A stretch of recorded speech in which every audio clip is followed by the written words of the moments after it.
This is a requested video. My son's been asking me to bake chocolate chip cookies all week long, so I thought I'd bring you guys along with me. Let's get baking. In this video, I'm baking homemade chocolate chip cookies. Stay tuned. Hi friends, it's Karen. Welcome to the channel. Today, we're baking homemade chocolate chip cookies.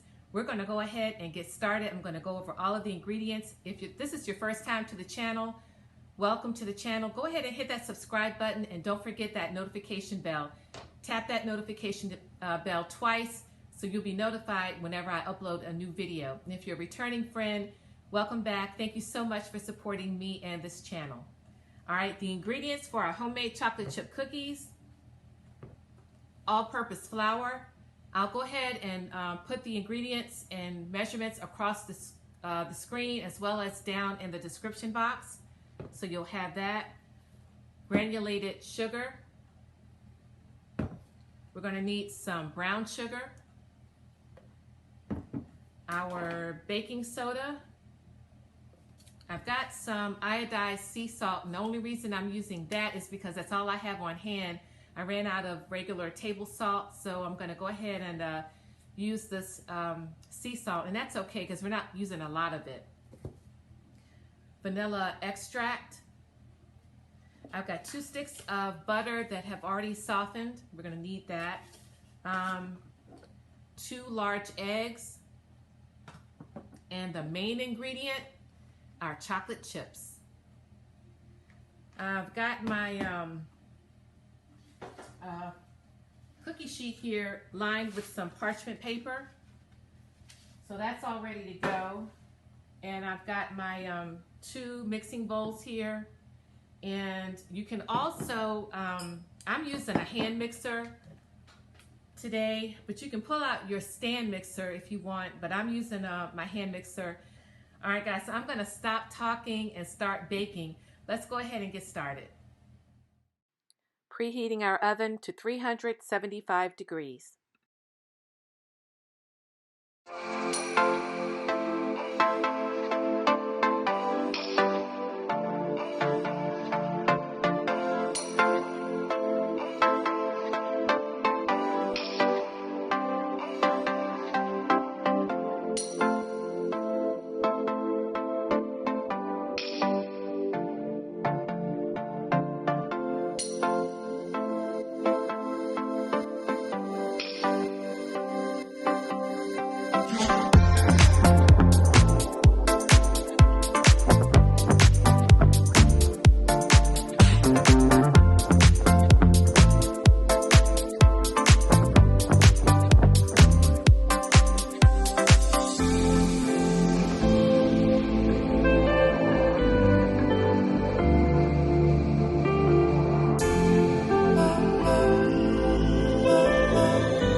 Dipping your scoop in a little water makes it easier to drop the cookie batter onto the pan.